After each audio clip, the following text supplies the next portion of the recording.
This is Macro Analytics, delivering frank conversations on global macroeconomics and market analysis, outside the mainstream, featuring discussions and debates between Gordon T. Long, publisher and editor of GordonTLong.com, and his guests.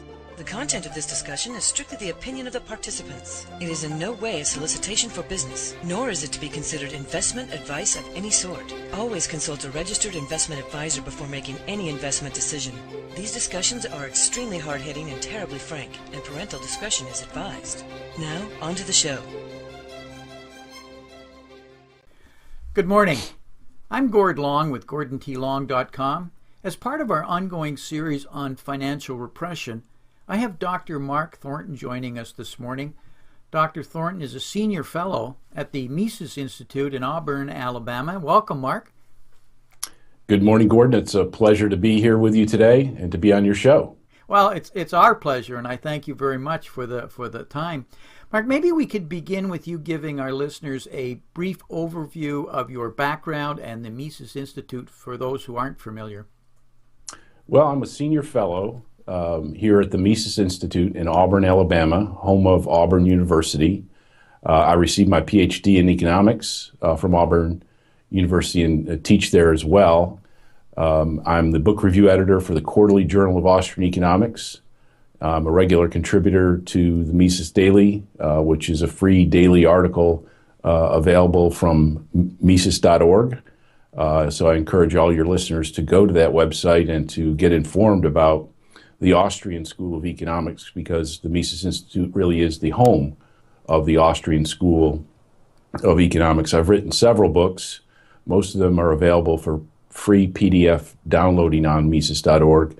The Economics of Prohibition, Tariffs, Blockades, and Inflation, The Economics of the Civil War, The Quotable Mises, an essay on economic theory, and of course I've also contributed to our Quarterly Journal of Austrian Economics on a regular basis. And all that's available for free on Mises.org for your listeners. I had Doug French on too from the Institute, and it was a very well received video. Actually, when we first started this whole series, Mark, we're here today to talk about financial repression and to discuss it. And maybe we could kick it off. Could you explain to our listeners what this macroprudential policy of financial repression is? If you could define it, at least in your words. Well, it's, of course, an enormous topic. It's, of course, the topic, really, of the day and of our modern economy. It's a very academic-sounding term, financial repression, macroprudential policy. But what it is basically a financial scam of the government over the private economy. And Gordon, we're living through a period of the last couple decades where governments, not just the U.S. government, but the European Union, Japan, China, and most of the major economies have been using this macroprudential policy to take advantage of its citizens, of its savers, of its investors. They're printing money. They're issuing enormous amounts of debt. They're suppressing interest rates. And all of these policies are designed to really exploit the worker, inflating the value of the goods that they buy. But obviously wages are not keeping up. Interest rates have been suppressed to incredibly low levels. I was in my bank last week and the 5-year CD was 0.2 of 1%. So if you take away taxes and inflation, savers are actually getting a negative rate of return. And so through various means and through various policies, in a very much cloaked atmosphere where nobody really knows what's going on, the government is extracting resources for itself at the expense of the common man. You wrote an excellent article on how central banks are waging war on your savers, and in it you defined who the winners are and who the losers are. Could you help our listeners with that? I think a lot of them know who the losers are right now. Well, I mean, you can well imagine that with interest rates at incredibly low levels, this helps banks, this helps large corporations, this helps governments, and any kind of large borrower. And of course, the federal government of the U.S. is the largest borrower on the planet with 17 plus trillion dollars in official debt, and of course, enormous unfunded liabilities going forward. And so the borrowing side are the big beneficiaries.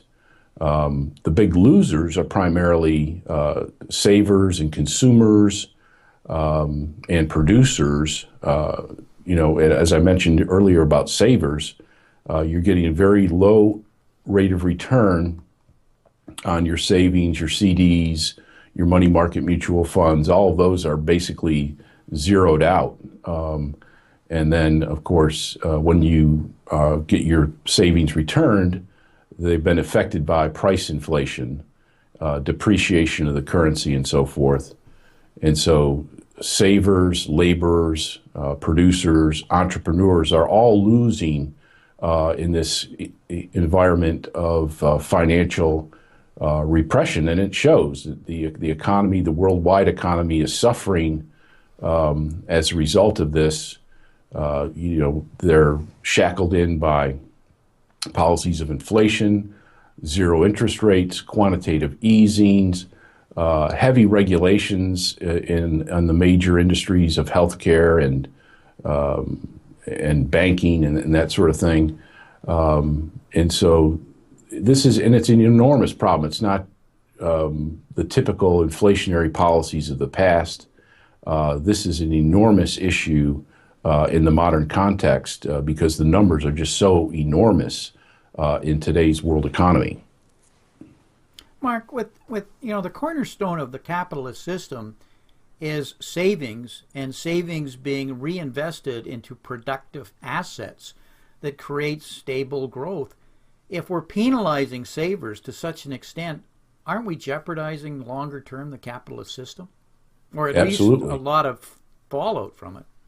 Yes, we are in so many different ways. We have a fiat paper money system, and money is very much a cornerstone of the market economy. That's in jeopardy, and if that is lost, capitalism will be lost.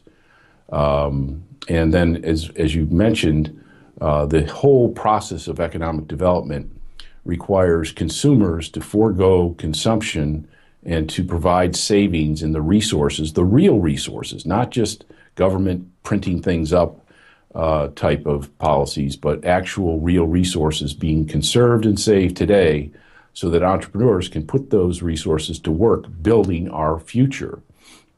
But the savings component is being repressed.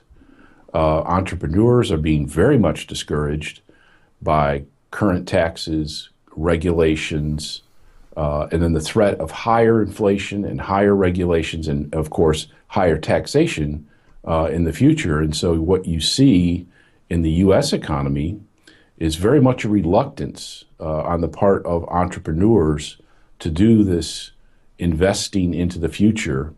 We've seen entrepreneurs leaving the United States and setting up production overseas, establishing firms or subsidiaries overseas and not willing to bring their profits back into the U.S. And so there's lots of visible signs that this financial repression is not just accepted on the part of everybody, but people are trying to avoid the negative ramifications of financial repression. So you're seeing people leave the United States. You're seeing people rescind their citizenship. You're seeing corporations and entrepreneurs move operations outside of the U.S. You're seeing people investing in gold and things of that nature to try to avoid the inflation tax and try to soften the blow from a lot of these policies. So people aren't necessarily accepting it. They're trying to find ways around it. Obviously, people have taken their money out of savings, out of CDs, money market accounts. they've put them in the stock market as the only alternative. And that the only reason the stock market is so high is because people have moved their savings out of those stable, safe assets, and they moved them into much riskier forms in terms of stocks. And of course, the bond market is in a bubble as well. So that's the financial repression spreading throughout markets. And of course, the hedge funds and the big investors, they can borrow money at low rates and then plow that money back into risky assets in the stock market. And so far, people are holding their own to a large extent. But of course, the stock market is, as it says, a very risky place to invest your money. And we've already seen a large upswing in stock markets in many of the countries around the world. And but those assets are still at risk. What's frightening, any of the measurements I look at, they're actually more elevated than the previous tops we had in the dot-com bubble and in the housing run-up to the financial crisis. But when I look at, when we can debate those valuation levels, but I see pension plans trying to chase yield, having to take on more and more risk, buying more and more weighted into the stock market. And a vast majority of public and private pensions are underfunded in the first place. Any kind of significant drawdown, and we could have pension crisis of massive proportion. Am I overstating that? No, not at all, Gordon. It's pensions, both public and private, and it's also insurance companies. These are huge financial areas in the economy. The stock market gets all the news coverage, but the bond market, the insurance market, the pensions, all of those are huge components of the financial system. And as you suggest, if you survey all the measures of valuation properly conceived, what you find is that the stock market is at very, very high valuations. And that's, they're somewhat, and even those measures are somewhat understated by the fact that, for example, corporations have bought back, have used debt to buy back shares. And so the PE ratio looks a little better than it actually is because a lot of the shares, on a per share basis have been eliminated from the marketplace. And so the stock market is very highly valued. And as you suggest, pensions and insurance companies have had to stretch their imaginations in order to keep their books in order. And pensions are, generally speaking, certainly the public ones are underfunded.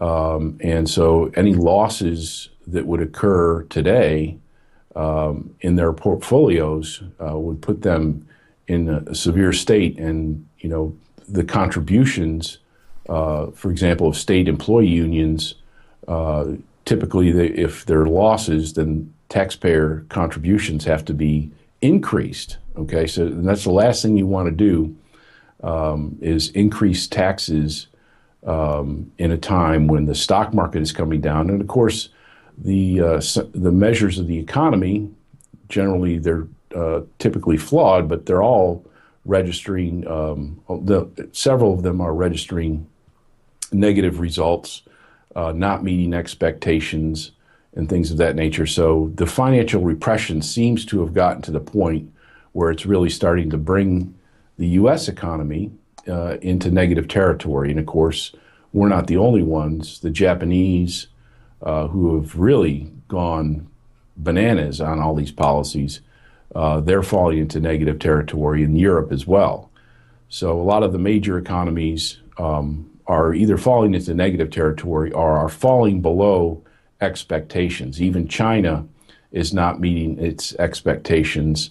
And so despite record stock markets over there, the Chinese themselves are very worried about what's happening to their economy. There's clearly a global slowdown, I would say, of significant proportions well underway, and you just can't hide from that. And help me with this. When I look at quantitative easing and the various 1, 2, and 3 that we've had, it in a 70% consumption economy, which the United States is, it's really about, with low interest rates, increasing or maintaining consumption or bringing demand forward. Future demand, that's what debt is, taking future demand and bringing it forward. And we've done that. But at some point, when demand goes up, supply goes up typically to match it, my basic supply and demand curves. And we've had this massive build-out around the world to match this U.S. consumption and this demand that's been brought forward. But the moment, an old manufacturing guy like me, the moment I start to think the demand is slowing, I cut my commodities, I start cutting inventories, I start pulling back costs, and I've seen that commodities drop, and I see this excess global demand, or supply rather, that's out there. And corporations are not seeing it on their top line. Their sales are down. They're seeing margin issues. They're being hidden because of these earnings per share. Is quantitative easing and this money actually creating the whole problem right now? That is the slowing of the global economy, or has previous actions? Yes, it's a lot of it's tied into the accumulation of debt. Governments have been able to borrow, especially the U.S., but other governments as well. They've been able to borrow, and other people have been able to borrow at artificially low interest rates. And so there's been a lot of investment in the private sector and in the public sector, in the semi-private sector, that is not justified by the price system. It's only justified from the fact that there's been this enormous quantitative easing. And every time they do this quantitative easing, of course, stock markets react positively, but the real economy ultimately does not. China is probably the best example of this because they have the most rigged system, where they've expanded the public sector and the semi-public sector an enormous amount. So the GDP in China, basically the central committee decides what the growth rate is going to be. Then they tell the provinces what they need to grow. And then the provinces borrow money from the state banks in order to finance all sorts of projects, a lot of them in the public sector and infrastructure and things of that nature. So they have an enormous accumulation of infrastructure and housing and things of that nature, but it's not really valued by the marketplace. And so all they've done is they've built capacity and they've built debt, but none of it has been along the lines of market determination. It's all been along the lines of basically the state setting guidelines, having a centrally planned economy. But ultimately, this is really starting to show now in terms of the world economy, not just the U.S., but around the planet. And Gordon, I think the best indicator of this global slowdown is the Baltic Dry Shipping Index, which is an index that monitors how much it costs to ship goods internationally, for example, through the Panama Canal, through the Suez Canal, around the Africa and so forth, those long distance shipping runs. The Baltic Dry Shipping Index typically is a number between 1,000 and 2,000. At the height of the economic bubble in 2007, that Baltic Dry Shipping Index was 11,500, which meant there was an enormous amount of international trade and economic activity going on.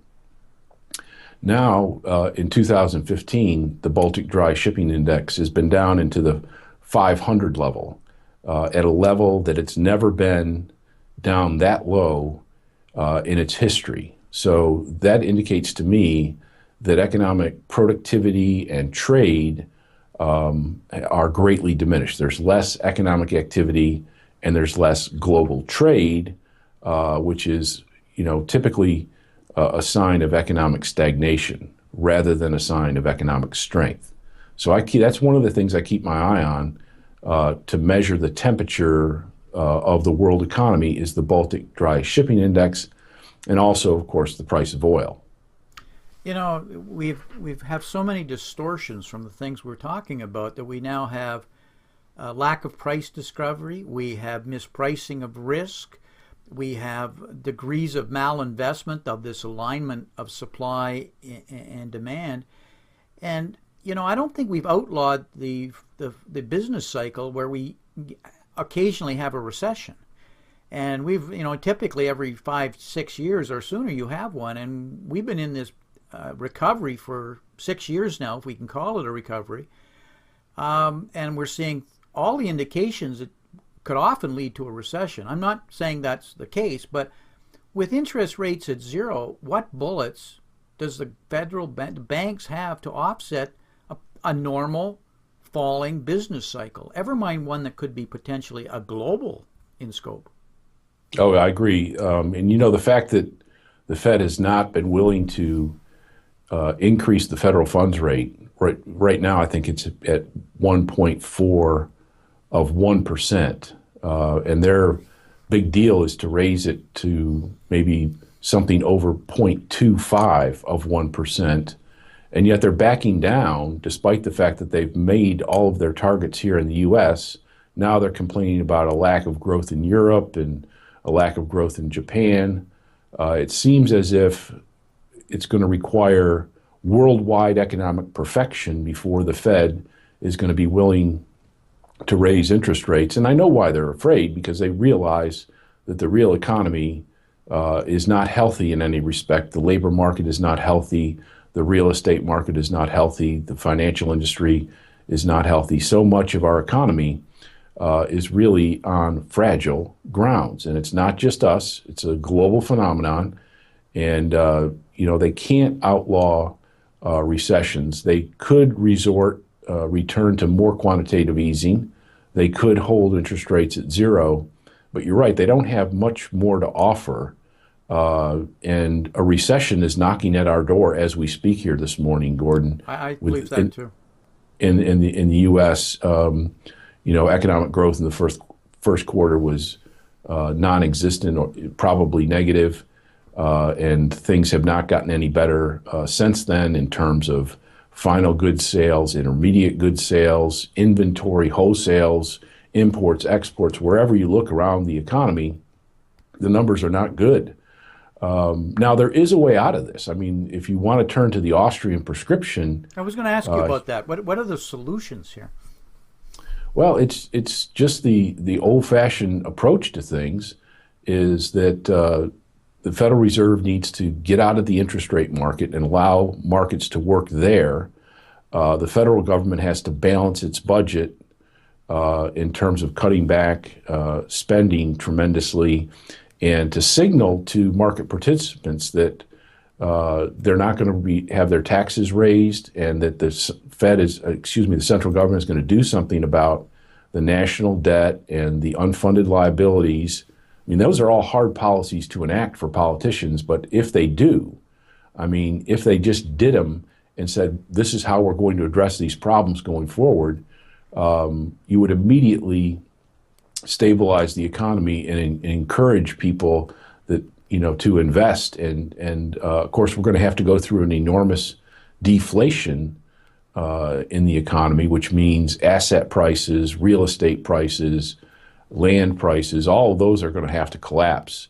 But with very low prices on capital and declining wage rates in the economy, entrepreneurs will all of a sudden discover an enormous new set of opportunities because generally speaking, in a deflation, consumer goods prices are relatively stable, wages fall, capital goods fall enormously, and land prices fall, warehouses and all that.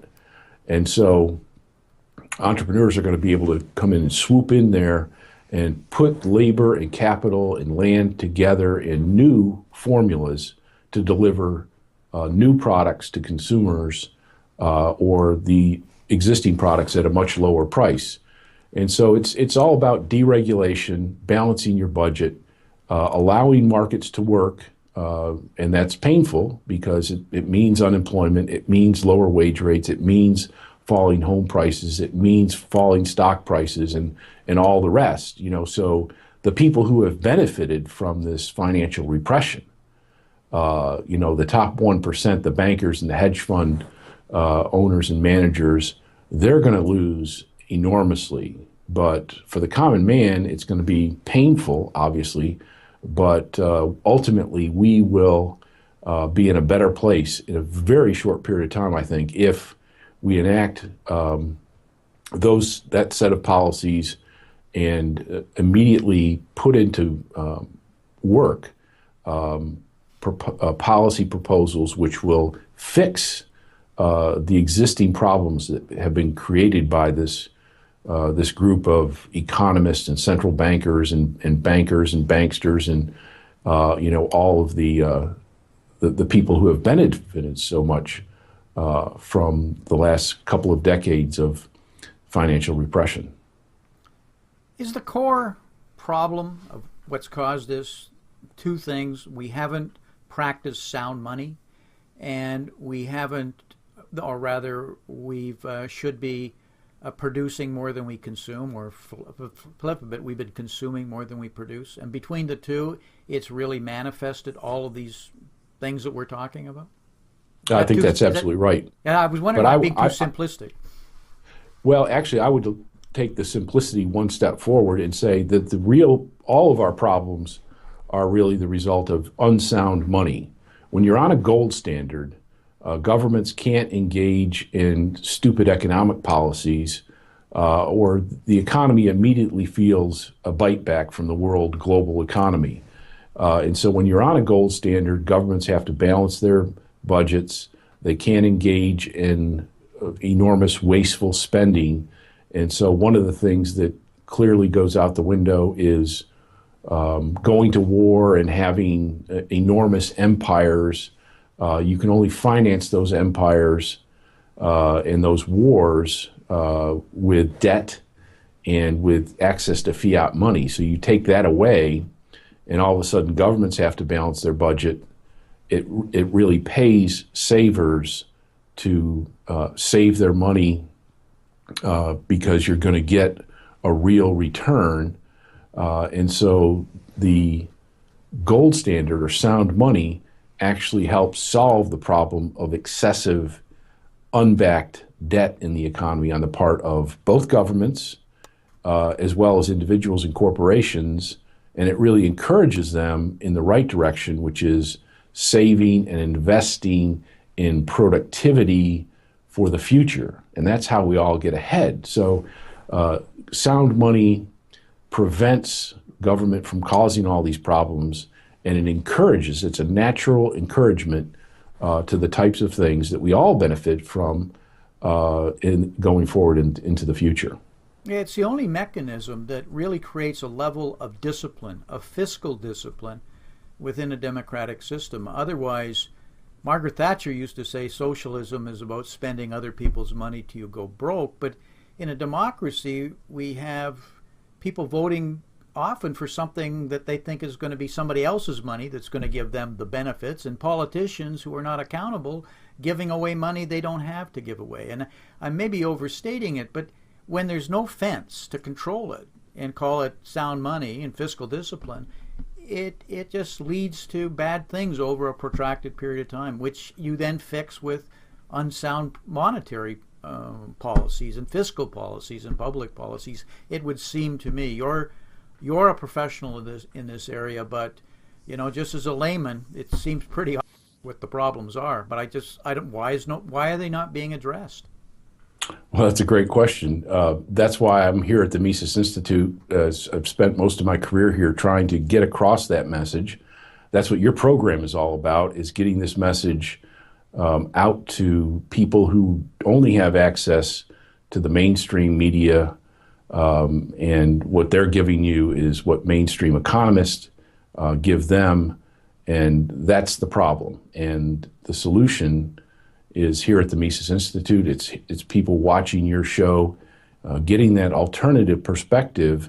And it's not just getting it, but I'm sure that a lot of your listeners, even first-time listeners, realize that, hey, these guys are making some sense, or this sounds more like common sense. This sounds more like bedrock that can actually get the job done, compared to this idea that we can, that Paul Krugman says what we need is a fictitious invasion of Martians to encourage voters to vote for massive deficits to build interstellar ray guns to protect us from this fictitious armada of alien Martians that are going to come to the U.S.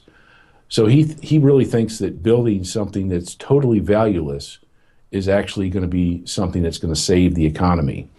That just doesn't make sense. But what makes sense is returning to what made you great in the first place, which was a free market economy here in the U.S., sound money of gold and silver, a limited central government of only a few percent of GDP, no standing armies, no overseas empires, all of that. The more we went into that direction, the more we got ourselves entangled and encumbered, and that's driven us literally to bankruptcy.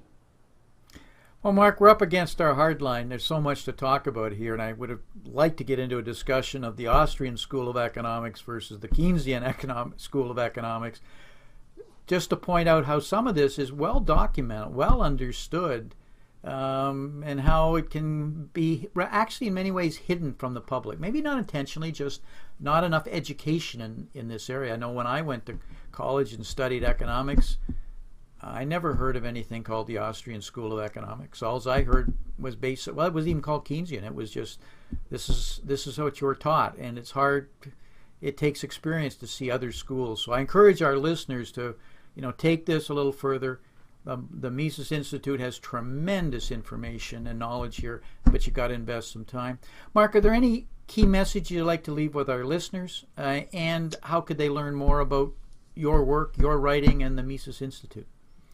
Well, our webpage is mises.org,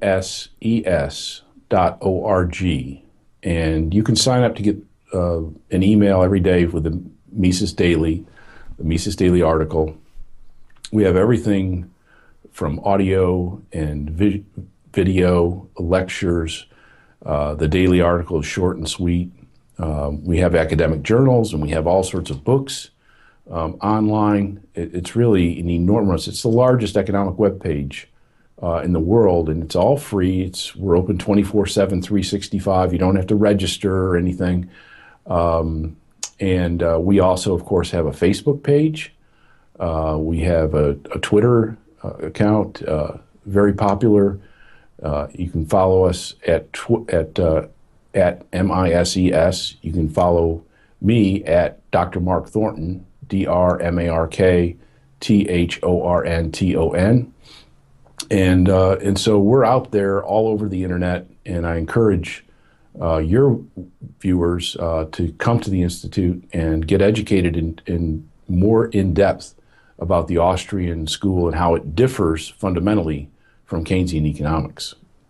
And I encourage our listeners to do exactly that. It's worth the time, the energy, and you will quickly start to. It will be worth your time. Mark, thank you very much. There's so much to talk about. We'll have to have you back again. These times are going to get even more interesting in my mind this year and next year, as these problems just seem to get worse and worse without any clear solutions. So thank you very much for your time. Thank you, Gordon. I would enjoy coming back on the program sometime soon. Talk to you. Bye. This has been Gordon T. Long, editor and publisher of GordonTLong.com. New recordings are posted regularly and can be found at GordonTLong.com. New show notifications are available through RSS feed, iTunes, and other social networking venues at GordonTLong.com.